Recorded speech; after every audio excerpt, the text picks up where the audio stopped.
Hey, it's Josh Vergara from Android Authority. What's going on, everybody? And here we are at the Lenovo booth, and it's actually outside, which is a nice change of pace because it also makes making some video a little bit easier. But this bright daylight will make it even better for me to show you this, the Lenovo Vibe X2. Now we have a 5-inch screen right here at FHD, that's full HD, 1080p display at 441 pixels per inch. But what I really want to show you in this special edition of the phone is, first of all, the great design that's right here with this multi-tone on the side, which really gives it a very stylish look. But if I bring it over to the back, there is the bamboo. Now this is a very special bamboo that they put on here, and again, it's a special edition of the phone.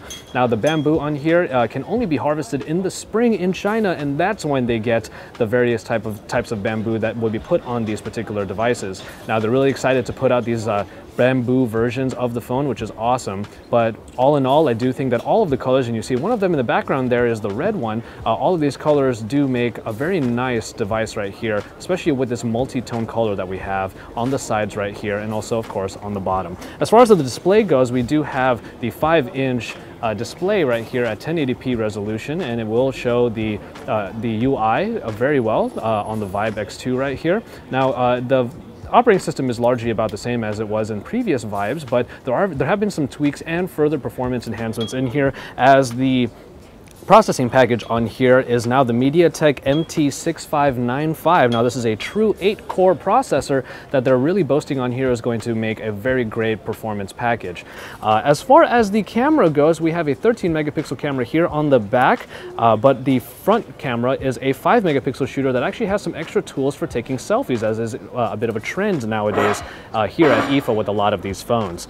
All right, so we're taking a look again at the screen. I did want to change the exposure up a little bit so you can get a better look at the actual screen itself. So here it is, again, a 5-inch 1080p display, but when we turn on the phone and get into the lock screen, this is the new lock screen that they have for us. You'll notice all of these bubbles that are around here. If you hit the time right here, what will happen is all of these bubbles will appear with the most recent or most used applications that you have been using.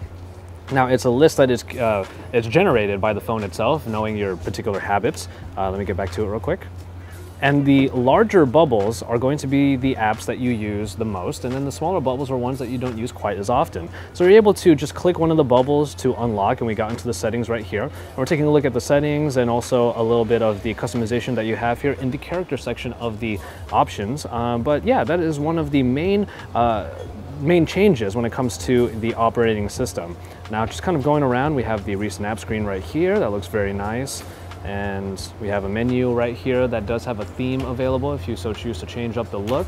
But the last thing I'll show you is a feature inside of the camera, and that's of course when it comes to the selfie mode. And now obviously selfies are a big thing right now, and I'm already right here. You can see me on the camera already, but right over here we have the ability to turn on a bunch of different ways of activating the shutter. Now there is the tap on the screen just to be ordered to do so, or you have a 3-second timer, which is really awesome and is pretty standard, but is really good to have when you're using when you're trying to take selfies. But there are also these two right here, which is blink and sign.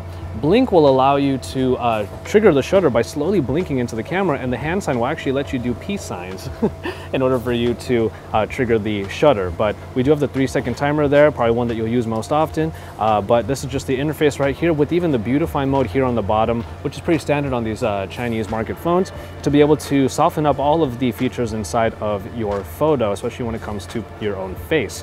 So yeah, that is the Vibe X2. This is the brand new phone from Lenovo that comes with not only the type of power that you would need from it with the MediaTek processor, the octa-core processor even with the big little architecture, but also we have this wonderful design here that really I am kind of enamored with. The entire device itself actually feels quite light, and it's just nice and flat all around, just small edges around here that are rounded, but this bamboo back is just really, really nice. And not to mention this two-tone color that we, rather multi-tone color that we have right here that really stacks upon itself all of the different colors of the device and makes it look super attractive. So keep it tuned to Android Authority. We're gonna have even more for you from the Lenovo booth, including their tablet and the Vibe Z2.